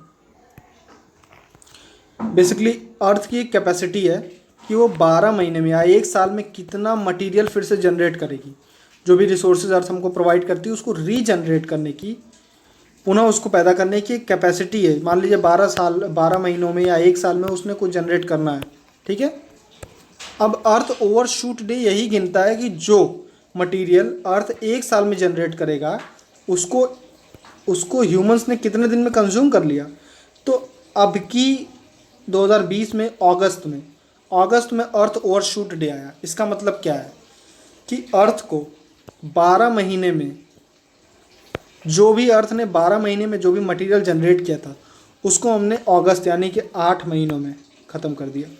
तो यानी कि ये जितना जल्दी आएगा वो हमारे लिए उतना ही खतरनाक है। मान लीजिए ओवरशूट डे आगे चल के मार्च में आ गया, इसका मतलब क्या हुआ, इसका मतलब ये हुआ कि अर्थ ने 12 महीने में जितना कुछ जनरेट किया वो हमने कितने महीने में खर्च कर दिया, जनवरी फरवरी मार्च, यानी कि 3 मंथ्स में। तो यानी कि हम बहुत ही एक अनसस्टेनेबल कंज्यूमरिज्म की तरफ बढ़ रहे हैं। उसी का एक बहुत इंपॉर्टेंट पॉइंट है अर्थ ओवरशूट डे। अब की था अगस्त में, यानी कि हमने 8 ही महीने में वो सारे कुछ ख़त्म कर दिया जो अर्थ को जनरेट करने में 1 साल लगा था। फिर क्यों ज़रूरत है सर्कुलर इकोनॉमी की। देखिए R&D, research and development, circular economy जैसे कॉन्सेप्ट पे बहुत कम चल रहा है। उसकी वजह से जब रिसर्च एंड डेवलपमेंट नहीं हो रहा है तो ऐसे जो मेरे सेकेंडरी मटेरियल, मतलब मटेरियल है उसको रिसाइकिल करके जो मटेरियल निकालते हैं उसको सेकेंडरी मटेरियल कहते हैं। सेकेंडरी मटेरियल को जनरेट करने की जो कैपेसिटी है वो भी हमारी पुअर है। जो पुअर है तो इकोनॉमिकल तरीका नहीं मिलता है, मतलब कम पैसा लगा करके हम ज़्यादा मटेरियल एक्सट्रैक्ट नहीं कर पाते हैं। उसकी वजह से जो कंपनीज़ हैं जिनका सोल मोटो क्या है, प्रॉफिट है, तो वो इस फील्ड में काम नहीं करना चाहती हैं, ठीक है। तो पुअर R&D है, रिसर्च एंड डेवलपमेंट अगर इस फील्ड में बढ़ाया जाए तो उसकी वजह से भी हम सर्कुलर इकोनॉमी प्रमोट कर सकते हैं। इसलिए भी ज़रूरत है सर्कुलर इकोनॉमी की। एक है सोशल स्टिग्मा। देखिए बहुत इंपॉर्टेंट पॉइंट है ये। आज की डेट में जो वैल्यू चेन होती है, वैल्यू चेन किसी भी प्रोडक्ट की, प्रोडक्ट बना यूज करके लास्ट में थ्रो होने तक, ये जब थ्रो हुआ कबाड़े में तो यहाँ पर से जो उसे उठा रहा है उसे हम क्या कहते हैं, कबाड़ी वाला। इसके साथ कितने सारे सोशल स्टिग्मा जुड़े हुए हैं, मतलब इनके साथ एक तरीके से लोगों का व्यवहार हो गया या सामाजिक एक तरीके का कलंक है ना। तो ये सिचुएशन चेंज करने की ज़रूरत है। हमें अगर रिसोर्स एफिशिएंसी की तरफ बढ़ना है या फिर सर्कुलर इकोनॉमी की तरफ बढ़ना है जिसका उद्देश्य ही यही है, या जिस इकोनॉमी की शुरुआत ही कचड़े से हो रही है, उसमें अगर आप एक सामाजिक जो मतलब ग्रुप है उसको इस तरीके से आप देखेंगे या उसके प्रति इतने तरीके के सोशल स्टिग्मा रखेंगे तो ये बहुत ही नेगेटिव पॉइंट है।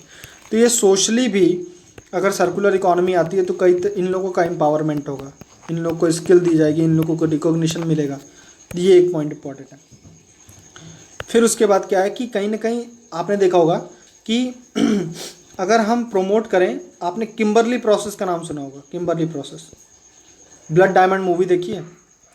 ब्लड डायमंड मूवी में लास्ट में क्या होता है कि वो एक तरीके का एग्रीमेंट साइन होता है कि हम ब्लड डायमंड्स, मतलब ऐसे डायमंड जिनको निकालने के चक्कर में या जिनके प्रोडक्शन में, जिनको खान से निकालने के चक्कर में बहुत सा ब्लड बह रहा है, मतलब या तो कोई बच्चे किडनैप करके आ रहे हैं या फिर फोर्स लेबर या स्लेवरी, इनकी वजह से वो माइंस में अगर ऐसे किसी लोगों को लगा रखा है, तो ऐसे जो ब्लड डायमंड्स जनरेट होते हैं, अगर मार्केट में उसकी कंजम्पशन या उसकी डिमांड कम कर दी जाए तो बाय डिफ़ॉल्ट ऐसे जो भी प्रैक्टिसेस है वो ख़त्म हो जाएंगी।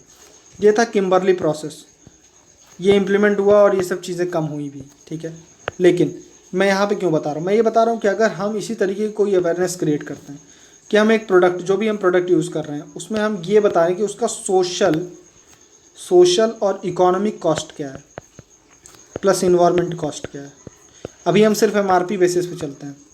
इसके अलावा अगर हम ये बताएं कि भाई ये जो जूता बनाया है इसमें इतनी सारी प्रॉब्लम्स या इतना कार्बन फुटप्रिंट, मतलब इतना कार्बन जनरेट हुआ है, या फिर एक जानवर है, मान लो एक बेल्ट पहन रहे हो आप, तो बेल्ट की वजह से ये जानवर बना, तो ऐसा अगर कुछ करोगे तो आपके कंजम्पशन पैटर्न जो है वो चेंज हो जाएगा। तो इस तरीके का कुछ करने की ज़रूरत है कि कहीं ना कहीं आप एज अ कंज्यूमर वो आप डिमांड करो क्या, सर्कुलर इकोनॉमी बेस्ड या रिसाइकल्ड प्रोडक्ट्स की, तो इस तरीके से एक बूस्ट मिलेगा। एडिडास का एक इनिशिएटिव है जिसमें एक वो शूज़ बना रहे हैं, तो शू में एक कुछ परसेंटेज ऑफ प्लास्टिक यूज़ करते हैं, फिर वो उसकी मार्केटिंग करते हैं, तो उन्हें वो मार्केटिंग आती है और उसकी वजह से उनका ये अच्छा बिक रहा है। तो ये एक तरीका हो सकता है कि कंजम्पशन को किस तरीके से सोशली सस्टेनेबल, इन्वायरमेंटली सस्टेनेबल बनाने का। तो अभी तक हमने क्या पढ़ा कि सर्कुलर इकोनॉमी क्या होती है, उसमें दो मॉडल हैं, लीनियर मॉडल और सर्कुलर मॉडल ऑफ लिविंग हो सकता है। अभी हम लीनियर फॉलो कर रहे हैं लेकिन हमको सर्कुलर पे जाना चाहिए। कहीं ना कहीं सर्कुलर का एग्जांपल इंडिया में आपको मिल सकता है। एक क्वेश्चन इंडिविजुअली इस पर भी बन सकता है कि सस्टेनेबिलिटी जो है वो इंडिया की, मतलब ट्रेडिशनली इंडिया का पार्ट रहा है, उस पर भी एक क्वेश्चन मैं कभी बनाऊंगा। फिर हमने कहा कि ये जो चक्रीय अर्थव्यवस्था, उसकी ज़रूरत क्या है, उसके कुछ पॉइंट पढ़े हमने कि कितना वेस्ट जनरेट हो रहा है, कितना कम परसेंट जो है उसका जो रिसाइकल हो रहा है। उसके बाद अर्थ ओवरशूट डे पढ़ा कि अगस्त में ही आ गया इस बार। उसके बाद हमने पढ़ा कि भाई सोशल स्टिग्मा जो इसके साथ जुड़ा हुआ है वो। उसके बाद हमने पढ़ा सस्टेनेबिलिटी प्रमोट करने के लिए कैसे कंजम्पशन को चेंज कर सकते हैं। बेनिफिट पर आप देखो कि रिसोर्स की एफिशिएंसी बढ़ेगी। अर्थ से जितना भी रिसोर्स आपने एक बार निकाला है उसको मल्टीपल टाइम रीयूज़ कर रहे हो आप, तो अर्थ का जो भी रिसोर्स है उसको, रिसोर्स को यूज़ करने की आपकी एफिशिएंसी बढ़ जाएगी। अभी एफिशिएंसी ऑर्गेनाइजेशन के लिए भी बढ़ेगी, ऑर्गेनाइजेशन को भी एक फ़ायदा है, पीपल को भी फ़ायदा है, इन्वायरमेंट को भी फ़ायदा है, ठीक है। फिर क्या, लो निगेटिव सोशल और एक्सटर्नलिटीज़, नकारात्मक सामाजिक और पर्यावरणीय बाह्यता वो कम हो जाएगी। एक्सटर्नलिटी मतलब क्या होता है कि आप कोई एक काम कर रहे हो उसकी वजह से जो एक्स्ट्रा में जनरेट हो जाए, ठीक है। अब ये एक्स्ट्रा क्या जनरेट हो रहा है, most of the time environment के पर्सपेक्टिव में निगेटिव इम्पैक्ट ही हो रहा है। जैसे आप चले हो क्या बनाने, प्लास्टिक बनाने, प्लास्टिक बनाते बनाते, या आप चल रहे हो एक AC है उसको कूल करने, आई मीन AC में ऐसी गैस बनने जिससे कूलिंग होगी, तो उसका एक्सटर्नलिटी क्या हो गया, CFC वगैरह रिलीज़ हो रहा है, तो ये निगेटिव एक्सटर्नलिटी है, ठीक है। तो वही कह रहा है कि बेनिफिट क्या होगा सर्कुलर इकोनॉमी का, कि एक्सटर्नलिटी, निगेटिव बाह्यता जो भी है, पर्यावरण पे हो या सामाजिक हो, सामाजिक कैसे, वही जो कबाड़ी वाले का एग्जांपल मैंने दिया, ठीक है, तो ये कम होगा। दूसरा एग्जांपल। तीसरा, रिड्यूस इम्पोर्टेंसी। इंडिया बहुत से ऐसे मटेरियल है जिनको इंपोर्ट करता है, जैसे रेयर अर्थ या कुछ आपके सेमीकंडक्टर्स, जैसे पूरे हमारे जो भी सोलर मिशन है उसमें एक तरीके का इम्पेडिमेंट यही है इंडिया के सामने कि हम जो मैक्सिमम चीज़ें इंपोर्ट कर रहे हैं रॉ मटेरियल, ठीक है, तो ये चीज़ें इंडिया की कम हो जाएंगी। और तो और अगर ई वेस्ट को हम रिसाइकल करने लगे तो हमारे इंपोर्ट का मेजर हिस्सा होता है गोल्ड, तो ई वेस्ट से हमको बहुत बड़ी मात्रा में गोल्ड मिल सकता है जो हमारी इंपोर्ट डिपेंडेंस को कम कर सकता है, ठीक है। उसके बाद प्रोमोट मेक इन इंडिया और आत्मनिर्भर भारत। आत्मनिर्भर भारत और मेक इन इंडिया ऐसे जो भी हमारे प्रोग्राम्स हैं उसको बढ़ावा मिलेगा इससे, ठीक है। ब्रांड मूल्य बढ़ेगी, जैसे मैंने एडिडास की बात की थी कि आप कंजम्पशन पैटर्न ही इस तरीके का चेंज कर दो कि लोग उन चीज़ों को ज़्यादा मतलब महत्व देने लग जाएं जो सस्टेनेबल हैं, तो आप देखोगे कि ऐसे प्रोडक्ट्स को ज़्यादा मांग होगी, ठीक है। उसके बाद मैंने बात की भाई कौशल बढ़ेगा, समावेशी विकास होगा। उसके बाद क्या, एक प्रोडक्ट, एक एग्जाम वो लाया था, स्कीम थी गवर्नमेंट की, ज़ीरो डिफेक्ट ज़ीरो इफेक्ट। इसमें इफेक्ट यही है, इन्वायरमेंट पे इफेक्ट, और डिफेक्ट तो मतलब ठीक है कि उसको मतलब बहुत एफिशिएंटली बनाना है और ठीक ठाक बनाना है, तो ये भी हो सकता है। और रिसाइकलिंग करने की ज़रूरत है, तो ये हमने पढ़ लिया बेनिफिट्स। यहाँ पे आप देखो, मैं एक डायग्राम है, इसका एक सिंप्लीफाइड वर्जन आप मेंस में बना सकते हो कि किस तरीके से ये जो सर्कुलर इकोनॉमी या यही क्वेश्चन रिसोर्स एफिशिएंसी के रूप में भी आ सकता है, तो कैसे ये हमारे अलग अलग प्रोग्राम्स के साथ जुड़ सकता है। Digital India, make in India और स्वच्छ भारत। स्वच्छ भारत कैसे, वो कबाड़ी वाला जो है वो स्वच्छ भारत के तहत उसको ई वेस्ट को सही जगह से कलेक्ट करेगा, उसको स्किल के थ्रू फिर उसको डिसमेंटल करेगा, मतलब उसको तोड़ेगा, उससे जो काम की चीज़ है वो निकालेगा, बाकी वेस्ट को हटाएगा और उस वेस्ट का जो निस्तारण होगा वो साइंटिफिक तरीके से होगा। तो स्वच्छ भारत एक तरीके से, इसमें एक्सट्रैक्शन ऑफ रिसोर्स, ठीक है, channelisation of resource into production stream, फिर से प्रोडक्शन उसका कराना है, ठीक है, कलेक्शन करना है। फिर ये क्या, डिजिटल इंडिया से कैसे जुड़ेगा, consumption of resources, provision of services, demand of product, ये सब कैसे डिजिटल इंडिया से आपको जुड़ जाएगा। फिर है मेक इन इंडिया, ये तो सिंपल है, आपको खुद समझ में आ रहा होगा कि मेक इन इंडिया प्रमोट होगा, आत्मनिर्भर भारत भी अब इसमें जोड़ सकते हो, आपने आत्मनिर्भर भारत भी जनरेट होगा, एमएसएमई का पॉइंट भी इसमें जोड़ सकते हो, ठीक है, एमएसएमई जोड़ सकते हो। सोशल लेवल पे क्या बात कर सकते हो कि जो मतलब अंत्योदय है या फिर जो सबसे लोवेस्ट कास्ट है उनका भी अपलिफ्टमेंट होगा, तो इंक्लूसिव इंडिया की बात कर सकते हो, ठीक है। इस तरीके से आप एक डायग्राम बना सकते हो। नेक्स्ट क्वेश्चन, लास्ट क्वेश्चन आज का, नैतिकता के विभिन्न निर्धारक क्या होते हैं, उदाहरण सहित समझाइए। What are the different determinants of ethics, explain with example. देखिए ये क्वेश्चन डायरेक्टली सिलेबस से लिया गया, सिलेबस में डायरेक्टली लिखा हुआ है कि डिटर्मिनेंट्स ऑफ एथिक्स, मतलब एथिक्स के निर्धारक क्या है। सिंपली सोचेंगे आप तब भी लिख देंगे कि आपको एथिक्स क्या होती है। एथिक्स में बताया था कि क्या सही है क्या गलत है, ठीक है, तो ये कौन बता रहा है, कौन निर्धारण कर रहा है इसका, कि अगर कोई चीज़ सही बताई गई है कोई गलत बताई गई है तो कौन कर रहा है, यही है डिटर्मिनेंट्स ऑफ एथिक्स। इसलिए ये बहुत ही ब्रॉड है, इसको कोई मतलब हर कोई इसमें कुछ पॉइंट्स ऐड ही कर सकता है। जैसे मैंने जितना लिखा है उसके अलावा भी आप कई सारे पॉइंट ऐड कर सकते हो कि ये भी है डिटर्मिनेंट्स। आपके अकॉर्डिंग मेरे अकॉर्डिंग भी डिटर्मिनेंट्स चेंज होंगे, समझ रहे हो ना आप। इन निर्धारण सही और गलत का ये हर आदमी कर सकता है, तो इस तरीके से डिटर्मिनेंट्स ऑफ एथिक्स चेंज हो सकते हैं। ओवरऑल मोटा मोटा पॉइंट हम देखते हैं। एथिक्स का पहले इंट्रोडक्शन के साथ आप एथिक्स की डेफिनेशन के साथ शुरू कर सकते हैं कि एथिक्स एक तरीके के मानक विज्ञान है, एक नॉर्मेटिव साइंस है विच इन्वॉल्व्स, इसमें क्या होता है, evaluation of actions on the basis of values. आप किसी मूल्यों के आधार पे किसी भी एक्शन का, बहुत ध्यान से समझिएगा, मैंने कोई काम किया, एक्शन वो सही है गलत है, इसका निर्धारण आप कैसे करोगे, आपके कुछ वैल्यूज़ होते हैं उसके बेसिस पे। जैसे आपकी एक वैल्यू है ऑनेस्टी, मैंने कहीं चोरी की तो मेरा एक्शन क्या, चोरी। अभी सही है गलत है कैसे आप देखोगे, वैल्यू, आपकी वैल्यू है ऑनेस्टी, ऑनेस्टी के हिसाब से ये गलत है कि सही है, गलत निकल गया, तो ये क्या हुआ, मेरे एक एक्शन का इवैल्यूएशन हुआ वैल्यू के बेसिस पे, इसी को कहते हैं एथिक्स। यही डेफिनेशन देखिए, फिर से पढ़ते हैं। एथिक्स एक मानक विज्ञान है जिसमें समम बोनम हासिल करने के लिए या मूल्यों के आधार पर कार्यों का समालोचनात्मक मूल्यांकन होता है। मतलब वैल्यूज़ के बेसिस पे आप एक्शंस का, वैल्यूज़ के बेसिस पे एक्शंस का इवैल्यूएशन करते हैं, यही है एथिक्स।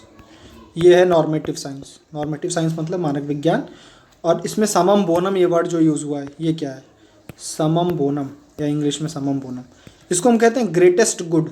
ग्रेटेस्ट गुड मतलब सबसे अच्छा क्या हो सकता है, वही है समम बोनम। मतलब इस तरीके से कि सारे लोगों का भला हो, या जो भी कोई एक्शंस के थ्रू, किसी भी एक्शन के थ्रू, XYZ किसी भी एक्शन के थ्रू जो सबसे अच्छा आउटकम मिल सकता था उसी को समम बोनम कहेंगे, ठीक है। जैसे एक पब्लिक सर्वेंट के लिए समम बोनम क्या होगा, पब्लिक सर्वेंट के लिए या सिविल सर्वेंट के लिए समम बोनम क्या होगा कि भाई उसको जो भी वैल्यूज़ बनाई गई हैं, जो उसको जो भी मूल्य बताए गए हैं, कि उसको एक तरीके से ऑब्जेक्टिव रहना है या इम्पार्शियल रहना है, मतलब उसको किसी का पक्ष नहीं लेना है, और मतलब उसको धार्मिक एंगल से नहीं सोचना है चीज़ों को। तो ये चीज़ें क्या हैं, ये अगर इन सारे वैल्यूज़ पे वो खरा उतर गया तो कहीं से समम बोनम की स्थिति को प्राप्त करेगा। यानी कि वो जो भी काम करेगा उसमें समम बोनम हासिल होगा, यानी कि मैक्सिमम लोग को बेनिफिट मिलेगा उससे, जो सबसे अच्छा आउटकम उस एक्शन का हो सकता है तो वो मिलेगा, यानी कि ग्रेटेस्ट गुड कहेंगे। ठीक है, तो आप पढ़ो डेफिनेशन आप कि एथिक्स क्या है। Ethics is the normative science which involve critical evaluation of action based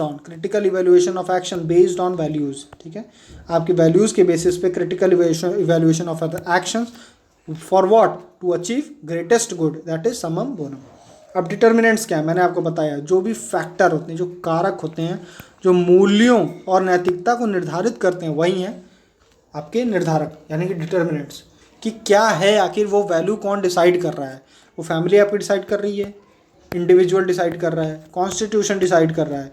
तो इस तरीके से ये सारे के सारे क्या हैं, डिटर्मिनेंट्स हैं। तो ये सारे वो फैक्टर्स हैं जो डिटरमाइन करते हैं एथिक्स को। ठीक है, आपकी वैल्यूज़ को, यही है डिटर्मिनेंट्स। अब इसी के बारे में आपको बताना है। मैंने यहाँ पे कुछ एग्जांपल दिए हैं। पर्पस, डिटर्मिनेंट जो होता है एथिक्स का, वो चेंज होता है या वो डिपेंड करता है पर्पस पे, किसी भी एक्शन के पर्पस पे। ठीक है, प्रयोजन क्या है, कौन सी परिस्थिति में आप वो काम कर रहे हो, इस पर भी डिपेंड करेगा कि एथिक्स क्या होना चाहिए, किस परिणाम के लिए, आपकी व्यक्तिगत मूल्य आपको क्या बताएंगे, आपकी संस्कृति कैसी है, मतलब आपकी जो जिस जगह रह रहे हो। और जैसे इंडिया और अमेरिका, यहाँ पर कुछ ऐसी वैल्यूज़ हैं जो मेजर वैल्यूज़ चेंज हो रही होंगी, तो यहाँ पे एथिक्स की डेफिनेशन आपको अलग अलग मिलेगी। दोनों कंट्रीज़ में या दोनों सोसाइटीज़ में एथिक्स के कुछ अलग आयाम आपको देखने को मिलेंगे। तो ये भी तो डिटर्मिनेंट्स हुए हैं। फिर संगठनात्मक मूल्य और उद्देश्य, किसी ऑर्गेनाइजेशन में आप काम कर रहे हो तो वहाँ पर के अलग उद्देश्य होंगे। ठीक है, सबसे पहले पर्पस, उद्देश्य, आपका जो एक्शन होता है वो लक्ष्य जो है, जैसे आप किसी ऑर्गेनाइजेशन में काम कर रहे हो या आप एज ए इंडिविजुअल, आपके कोई ऑब्जेक्टिव सेट किए गए, आपके कुछ लक्ष्य निर्धारित किए गए। अब ये लक्ष्य बताएंगे कि आपके लिए एथिक्स क्या है। तो ये एक तरीके का डिटर्मिनेंट हुआ कि नहीं, निर्धारक हुआ कि नहीं आपके लिए। जैसे आप सिविल सर्वेंट हो, सिविल सर्वेंट को क्या बता दिया गया, ऑब्जेक्टिविटी होनी चाहिए, इम्पार्शियलिटी होनी चाहिए, किसी के बीच में आप भेदभाव नहीं करोगे, आप इम्पार्शियल नहीं रहोगे, आप पर्टिकुलर रिलीजन देख के नहीं काम करोगे। तो अगर आप ये आपको एक लक्ष्य बताया गया कि आपको इम्पार्शियल होना है, तो आपकी एथिक्स क्या है कि इम्पार्शियलिटी आपकी एथिक्स हो गई। यानी कि आपका जो उद्देश्य था, आपके उद्देश्य ने कहीं ना कहीं आपको बताया कि आपकी एथिक्स क्या होगी। अगर आप इम्पार्शियलिटी को फॉलो कर दिए तो कहीं ना कहीं आप एथिकल हो गए। ठीक है, आपने इम्पार्शियलिटी फॉलो नहीं की तो यानी कि आप अनएथिकल हो गए। तो आपके one of the determinants of ethics क्या हो गया, पर्पस। ठीक है, नेक्स्ट सर्कमस्टांसेस, मतलब परिस्थितियाँ। कुछ ऐसी परिस्थितियों में भी एथिक्स चेंज होगा, मतलब या फिर आपके एथिक्स का निर्धारण कभी कभी परिस्थितियाँ करेंगी। जैसे how situation guide human action and ethics, कैसे सिचुएशन गाइड करती है एथिक्स को। डीलिंग विद ऑब्जेक्ट्स पॉजिटिव और negative, purpose and consequences must be considered. कहना क्या चाहता है कि आपके सर्कमस्टांसेस कैसे डिसाइड करेंगे। कुछ पॉजिटिव होते हैं एस्पेक्ट्स, कुछ एक्शन पॉजिटिव है या कुछ ऑब्जेक्ट पॉजिटिव है, कुछ निगेटिव है। जैसे झूठ बोलना क्या है, निगेटिव है। लेकिन सर्कमस्टांसेस, परिस्थिति, क्या ऐसी कोई परिस्थिति हो सकती है जहाँ झूठ बोलकर भी आप एथिक्स को फॉलो करें। तो क्वेश्चन यही कह रहा है कि सर्कमस्टांसेस, परिस्थितियाँ भी बताएंगी कि एथिक्स क्या है। जैसे मान लीजिए कोई मूवी है, शायद हैदर में है, एक मूवी थी जिसमें आपने देखा होगा कि एक टेररिस्ट को शाहिद कपूर का फादर जो होता है वो ट्रीट कर रहा होता है। वो डॉक्टर एथिक्स या उसके जो भी रीज़न रहे हों बेसिकली, लेकिन जब उससे पुलिस आएगा तो वो बताएगा क्या, वो झूठ बोल देगा, क्यों, उसकी जान बचाने के लिए। तो यहाँ पर मैं बताता हूँ कि क्या परिस्थिति थी जिसके में उसने निगेटिव ऑब्जेक्ट दैट इज झूठ बोला, क्यों, एथिक्स उसके लिए क्या था कि उसको एक पेशेंट की जान बचानी है। ठीक है, ऐसे एग्जांपल आपको कई सारे मिल सकते हैं। एक होता है प्रिजनर्स डायलेमा। प्रिजनर्स डायलेमा में क्या होता है कि यहाँ पर दो प्रिजनर्स को बुलाया गया, या आपने अभी देखा होगा रिया चक्रवर्ती वाला केस या ड्रग जो केस चल रहा था, उसमें एनसीबी जो पूछताछ रोज कर रही थी, तो वहाँ पर डेफिनेटली प्रिजनर्स डायलेमा को यूज़ किया गया होगा। उसमें क्या होता है कि दो अगर प्रिजनर्स हैं तो उन दो को अलग अलग रूम में बैठाया जाएगा और इसको बोला जाएगा कि भाई उसने कुछ तुम्हारे बारे में बता दिया है, तुम भी बता दो, इससे फिर ऐसा। तो ऐसे में होगा क्या कि दोनों एक दूसरे के बारे में तो जान नहीं रहे, इसने क्या बोला, तो बेसिकली ये इसने कुछ शुरुआत कर दी, ये कुछ बताएगी और ऐसे करते करते तो पूरी इन्फॉर्मेशन पुलिस को मिल जाएगी। तो यहाँ पे कर क्या रहे हैं कि वो एक तरीके का झूठ ही तो बोल रहे हैं पुलिस वाले, इससे झूठ बोले कि इसने कुछ बता दिया, इससे झूठ बोला कि इसने कुछ बता दिया। तो हम डील क्या कर रहे हैं, हम निगेटिव ऑब्जेक्ट, मतलब हम झूठ बोल रहे हैं, लेकिन हमारा पर्पस क्या है, पर्पस है जस्टिस, पर्पस है ड्रग केस का पूरा खुलासा करना। तो पॉजिटिव हमारे इम्पैक्ट पॉजिटिव हम रिजल्ट के लिए झूठ बोल रहे हैं। तो हम डील तो कर रहे हैं निगेटिव ऑब्जेक्ट्स के साथ। समझ रहे हो आप कि सर्कमस्टांसेस कुछ ऐसे हो गए कि हमने निगेटिव पाथ को चुना, लेकिन हमारा पर्पस क्या है, पर्पस है पॉजिटिव। तो कहीं ना कहीं एथिक्स जो है वो आपके डिपेंड करेगा सर्कमस्टांसेस पे, यही मैं कहना चाह रहा था। यहाँ पे आप आफ्सपा का भी एग्जांपल ले सकते हो, वॉर का एग्जांपल ले सकते हो कि किस केसेस में वॉर जस्टिफाइड है। क्या आपके ऐसे सर्कमस्टांसेस बन गए, भाई हम सेल्फ डिफेंस के लिए हमने वॉर की, हम पे कोई अटैक कर दे, हमने कुछ नहीं किया, तो फिर ये एथिक्स नहीं होगा। यहाँ पे एथिक्स आपको कहेगा कि सेल्फ डिफेंस के लिए तो आपको वॉर करनी पड़ेगी। तो आप ये देखो कि वॉर जैसी चीज़ जिसमें इतना ब्लडशेड होता है, इतने लोग की जान जाती है, वॉर को भी एथिकल मान लिया गया सर्कमस्टेंस की वजह से। ठीक है, ये हो गया सर्कमस्टेंस भी डिटर्मिनेंट ऑफ एथिक्स हो जाता है। कॉन्सिक्वेंस, कुछ ऐसे परिणाम होंगे कि परिणाम इतना पॉजिटिव है कि आपने सिचुएशन ऐसी आ गई कि परिणाम को देख करके आपने फिर उसके बाद अपना एथिक्स निर्धारण किया। ठीक है, कॉन्सिक्वेंस से मिलता जुलता है कुछ। हेंस डायलेमा, यहाँ पे एक एग्जांपल देखते हैं। हाइंस डायलेमा बेसिकली एक एग्जांपल है। उसमें क्या होता है कि हाइंस नाम का एक आदमी है, उसकी पत्नी बीमार है, उसकी वाइफ बीमार है, उसको जो दवा चाहिए वो शहर में एक आदमी ने क्या नाम है उसका आविष्कार किया है। आविष्कार करने के बाद उसको जो लागत लगी है उसकी 200 रुपये लगी है, और वो दवा वो बेच रहा है 2000 में। ठीक है, हाइंस ने क्या किया, हाइंस जाता है, पूरे जितने लोग उसके रिश्तेदार रहते हैं सबसे उधार वगैरह मांग के उसको 1000 रुपये मिलते हैं। अब वो 1000 लेके यहाँ जाता है, कहता है भाई साहब आप ये दवा मुझको दे दो, क्योंकि आपने मतलब मेरे पास पूरे पैसे तो नहीं है लेकिन 1000 ही है, आप दे दो, मेरी वाइफ ही जान बच जाएगी। ये बंदा क्या करता है जिसने दवा बनाई है, वो कहता है कि नहीं, मैंने चूँकि ये दवा बनाई है, मुझे इसका प्रॉफिट लेने का पूरा हक है, इसलिए मैं बेचूंगा तो 2000 में। ठीक है, अब यहाँ पे हाइंस डायलेमा का यही केस बनता है कि क्या उसको चुराना चाहिए या नहीं, यस और नो। ठीक है, तो क्या, अब देखो चोरी करना हमेशा क्या है, अनएथिकल माना गया है, लेकिन क्या ये कॉन्सिक्वेंस क्या है, उसकी वाइफ मर जाएगी या तो जी जाएगी। ठीक है, तो क्या ज़िंदगी बचाने के लिए, मतलब लाइफ सेव करने के लिए चोरी को आप एथिकल मान सकते हो? यही है हाइंस डायलेमा। तो कुछ लोग कहेंगे हाँ हो सकता है। ठीक है, तो मैं यही कहना चाह रहा हूँ कि कभी कभी कॉन्सिक्वेंस, परिणाम जो है ना, वो भी डिसाइड करेगा कि एथिक्स क्या है। जैसे वॉर वाला एग्जांपल यहाँ भी आप ले सकते हो। वॉर होता क्यों है? पीस के लिए। हर वॉर पीस के लिए लड़ा जाता है। तो आप यहाँ भी कह सकते हो कि जो पीस के लिए ना वॉर जायज़ है, तो आपने परिणाम के बेसिस पे क्या वॉर को जस्टिफाई कर दिया। हाँ, इस डायलेमा में भी यही हुआ कि भाई उसने 200 रुपये की सामान थी, 2000 में ज़बरदस्ती बेच रहा था, तो आप उसको कह सकते हो कि सर 1000 अगर वो दे रहा है तो उसका नुकसान तो नहीं हो रहा है, इसीलिए वो चोरी कर लेनी चाहिए थी।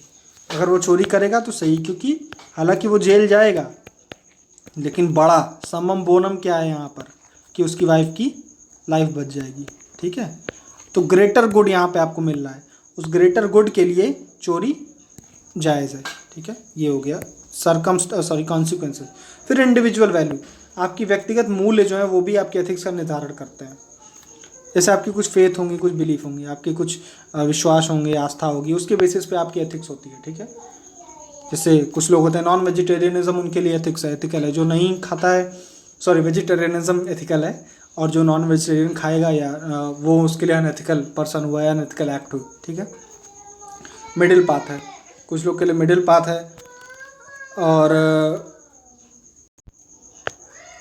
इंडिविजुअल वैल्यूज़ हमने बात कर ली। जैसे आपकी जो भी इंडिविजुअल वैल्यूज़ होंगी, आपकी जो फेथ हैं, बिलीफ हैं, उसके अकॉर्डिंग भी आपकी क्या नाम है व्यक्तिगत जो आपके मूल्य हैं वो डिसाइड करेंगे कि एथिक्स क्या है। तो एक तरीके का निर्धारक हो गया कि नहीं एथिक्स के लिए है। ठीक है, इंटीग्रिटी, जैसे अशोक खेमका जी की बात करें तो अशोक खेमका जी के लिए जो उनकी एथिक्स है, उनके हिसाब से उनकी लाइफ में जो मोस्ट इंपॉर्टेंट वैल्यू रही वो क्या रही? वो रही ऑनेस्टी या इंटीग्रिटी, आप कह सकते हैं। 53 ट्रांसफ़र हो गए उनके, 53 ट्रांसफ़र्स हो गए। तो आप ये देख रहे हो कि उनके लिए सबसे प्राइमरी वैल्यू क्या रही, उनकी जो लाइफस्टाइल में जो उनके द्वारा सबसे जो इम्पोर्टेंट वैल्यू उनको मिली वो थी इंटीग्रिटी। तो इस तरीके से आपकी एक जो वैल्यू होगी, आप जो भी प्रिंसिपल्स को फॉलो करते हैं वो भी आपकी इंडिविजुअल एथिक्स को जनरेट करेगी। फिर है कल्चर और लास्ट में ऑर्गेनाइजेशनल वैल्यू। कल्चर क्या है, मैंने बताया था भाई इंडिया और अमेरिका का एग्जांपल कि यूएस और इंडिया में कई सारे ऐसे प्रैक्टिसेस होंगी जो कहीं ना कहीं कल्चर को डिफाइन करती हैं यहाँ के हिसाब से, और वहाँ के कल्चर में एथिक्स का डिफरेंस आ जाएगा। ठीक है, जैसे मान लीजिए एक सिंपल एग्जांपल है, यहाँ पर देखा होगा कि आपने जो औरतें हैं उनको आपने देखा होगा कि मतलब एक घूंघट, वो आप कह सकते हो घूंघट, ये क्या है। अब इंडिया के एक रूरल एरिया में आप चले जाओ जहाँ पे अगर एक औरत घूंघट नहीं ले रही तो उसको आप वो लोग अनएथिकल मानते हैं। ठीक है, इमोरल कहेंगे, उनके हिसाब से गलत है। क्या यूनाइटेड स्टेट्स की सोसाइटी में भी इसी चीज़ को आप अनएथिकल मानोगे? नहीं। तो ये एथिक्स सोसाइटी के हिसाब से, सॉरी मोरालिटी जो है वो एथिक्स सोसाइटी के हिसाब से भी अलग अलग होती है। ठीक है, फिर क्या है, यहाँ पे आता है सब्जेक्टिविटी। जो एथिक्स है वो सोसाइटी में टाइम और स्पेस के साथ चेंज होती रहती है। टाइम और स्पेस, टाइम में कैसे, सती मेडिवल टाइम में क्या थी, एक एथिकल एक्ट था, उसको जस्टिफाई करते थे लोग, मतलब मॉरल एक्ट था कि उसको लोग जस्टिफाई करते थे, उसकी बहुत प्रेज होती थी। ठीक है, फिर स्पेस में कैसे, स्पेस मतलब आज की डेट में इंडिया में कुछ एरियाज़ में मोरालिटी या एथिक्स आप बहुत ट्रिवियल तरीके से डिफाइन करते हो, लेकिन वहीं अर्बन एरियाज़ में एथिक्स की डिफिनीशन डिफरेंट होगी या फिर मोरालिटी की डिफिनीशन अलग होगी। तो ये जो एथिक्स और मोरालिटी, मैं बार बार मोरालिटी भी यूज़ कर रहा हूँ क्योंकि एथिक्स और मोरालिटी में एक डिफरेंस है जो मैं आपको आगे के लेक्चर्स में एक इंडिविजुअल क्वेश्चन के थ्रू समझाऊंगा। तो यहाँ पे मोरालिटी की डिफिनीशन अलग अलग एरियाज़ में चेंज हो जाती है। ठीक है, एक एग्जांपल यही है कि LGBTQ है। अब आज से कुछ टाइम पहले तक ये इमोरल एक्ट मानी जाती थी, लेकिन कॉन्स्टिट्यूशन कह लो या सुप्रीम कोर्ट की देन दे दो कि आज की डेट में इसको एक तरीके का सोशल एक्सेप्टेंस मिल गया। ठीक है, अब ये इमोरल एक्ट नहीं है, ये लीगल भी है। ठीक है, तो अब इसको अनएथिकल कई लोग नहीं मानेंगे, कई लोग मानेंगे, लेकिन एक तरीके से इसको एक सोशल सैंक्शन मिल चुका है, इसको एक एक्सेप्टेंस मिल चुकी है हमारे एक ऑर्गेनाइजेशन के द्वारा, सुप्रीम कोर्ट के द्वारा। कंट्रीज़ में, डिफरेंट कंट्रीज़ में ये अलाउड है, डिफरेंट कंट्रीज़ में इसको एक रिकॉग्निशन मिला है, डिफरेंट कंट्रीज़ में लोग इनकी फीलिंग्स को समझते हैं। तो एक तरीके से आप देखोगे कि क्या मॉरल है क्या इमोरल है, ये सोसाइटी के हिसाब से और कल्चर के हिसाब से डिफरेंट होता है, और ये टाइम के हिसाब से भी चेंज होता है। सती का एग्जांपल दिया, LGBTQ का एग्जांपल दिया। ठीक है, सोशल इंस्टीट्यूशन जैसे रिलीजन, मैरिज, जॉइंट फैमिली। ठीक है, ये क्या है, ये सब आपको कुछ ना कुछ डिटर्मिनेंट्स ऑफ एथिक्स हैं आपके। रिलीजन क्या सिखाता है, हर रिलीजन कुछ ना कुछ वैल्यूज सिखाता है आपको। ये डिटरमाइन करेगा कि रिलीजन के थ्रू आपको क्या क्या एथिक्स की डिफिनीशन मिली, या रिलीजन आपको क्या क्या एथिकल बताता है, नॉन एथिकल बताता है। उसी तरीके से मैरिज एक ऑर्गेनाइजेशन के थ्रू, मैरिज में जैसे कई सारे ऐसे वैल्यूज़ आपको सिखाएंगी, या ये मैरिज की इंस्टीट्यूशन आपको सिखाता है जो बताता है कि क्या है मोरालिटी एथिक्स। ठीक है, उसी हिसाब से जॉइंट फैमिली में पड़ा हुआ बच्चा जो होता है उसको आदर सत्कार आता है, तो ये हिसाब से उसके लिए क्या है, ये एथिकल हुआ। जो अदर फैमिली है मे भी वहाँ पर ये चीज़ नहीं आती होगी। ठीक है, तो इस तरीके से ये इंस्टीट्यूशंस हैं कल्चर की वजह से जो आपके डिटर्मिनेंट्स ऑफ एथिक्स बन जाती हैं। और लास्ट में क्या, ऑर्गेनाइजेशन वैल्यू, किसी आप ऑर्गेनाइजेशन में काम कर रहे हो उसकी कुछ ऑब्जेक्टिव होंगे। ठीक है, जैसे research and analysis wing, raw में काम करने वाला कोई एजेंट जो बाहर काम कर रहा है, अगर उसको नेशनल इंटरेस्ट, इंडिया के इंटरेस्ट को खतरा आ रहा है तो किसी की जान भी लेगा। तो इन जनरल जान लेना क्या है, अनएथिकल है, लेकिन नेशनल इंटरेस्ट, इंडिया के इंटरेस्ट के लिए जान ले लिया तो वो क्या कहलाएगा, अब उसने एक अपनी ड्यूटी निभाई है। तो आप ये देख रहे हो कि कहीं ना कहीं ऑर्गेनाइजेशन के इंटरेस्ट को पूरा करने के लिए भी जो डिटर्मिनेंट्स ऑफ एथिक्स, आपके निर्धारक एथिक्स का कौन हो गया, यहाँ पे ऑर्गेनाइजेशन का इंटरेस्ट हो गया। ठीक है, तो यहाँ पे सब कुछ फेयर है। सिविल सर्विसेज के लिए वही है, ये सिविल सर्विसेज के एग्ज़ाम जो भी वैल्यूज़ हैं उनको आप फॉलो कर रहे हो, उनको आप इम्प्लीमेंट करने की कोशिश कर रहे हो, तो ये ऑर्गेनाइजेशन वैल्यूज़ जो हैं ये आपको डिफाइन करेंगी कि आपका एथिक्स क्या है। ठीक है, तो क्वेश्चन यही था कि आपके डिटर्मिनेंट्स क्या है। मैंने बताया था कि क्वेश्चन में आप और भी कई सारे पॉइंट ऐड कर सकते हो। हर वो चीज़ जो आपको बताती है कि एथिक्स आपके हिसाब से क्या होना चाहिए या एथिक्स क्या है, वो डिटर्मिनेंट्स ऑफ एथिक्स है। ठीक है, सबसे पहले हमने पढ़ा पर्पज, कॉन्सिक्वेंस, सर्कमस्टेंस और कॉन्सिक्वेंस, ये इंपॉर्टेंट थे कि किस जो आपका प्रयोजन क्या था, किस परिस्थिति में किया और उसका क्या परिणाम होगा। उसके बाद इंडिविजुअल, उसके बाद सोसाइटी या कल्चर और फिर ऑर्गेनाइजेशन। ठीक है, फिर आज के लिए इतना ही। Thank you so much.